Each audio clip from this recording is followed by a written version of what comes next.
Good evening. My name is Tanyetta Andrews, and I would like to thank you all for coming out to our forum on school safety. On April 20th, 1999, the Columbine High School massacre occurred in Colorado. There were 12 students killed, as well as one teacher. There were also an additional 21 students injured in the shooting. Exactly 1 month to date, on May 20th, 1999, there was a shooting here in Conyers, Georgia, which is 15 miles away from my home. There were 6 students injured in this shooting. There were no fatalities. However, there were students injured, and the student who committed the crime was placed on suicide watch. In the Columbine massacre, the 2 gunmen actually committed suicide. There is basically pandemonium with the violent crimes that have occurred within our schools, and school safety techniques should be in place that will enable us to protect our students.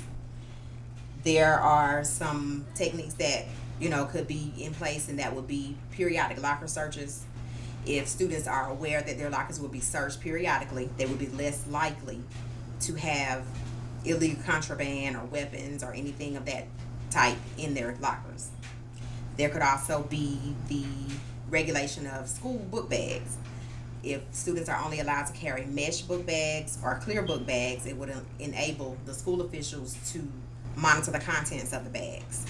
And the students must leave their bags in their lockers and not be able to take them into the classrooms.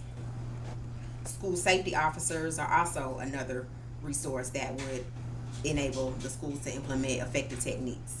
The presence of school officers alone will serve as a deterrence for students who plan to commit crimes. And as well as the presence of the officers implementing training and just different school safety techniques and educating the students, the parents, the faculty, that will also be another source that will help to promote the good school safety. Are there any questions? Would the school budget allow for metal detector wands to be used for periodic searches? There is, I guess, the possibility that would have to be from a county by county, on a county by county basis. It's not something that we could say, well, every school system could do that. That would be definitely an effective way for the schools to monitor what the students have on their persons. Also, the whole tuck and pull policy that the DeKalb County school system, where I'm employed, has implemented prevents students from bringing in illegal things, because the clothes are tucked, the pants are pulled up on the waist for the young men, and that also assists with school safety. Any other questions? Thank you for coming, and have a nice evening.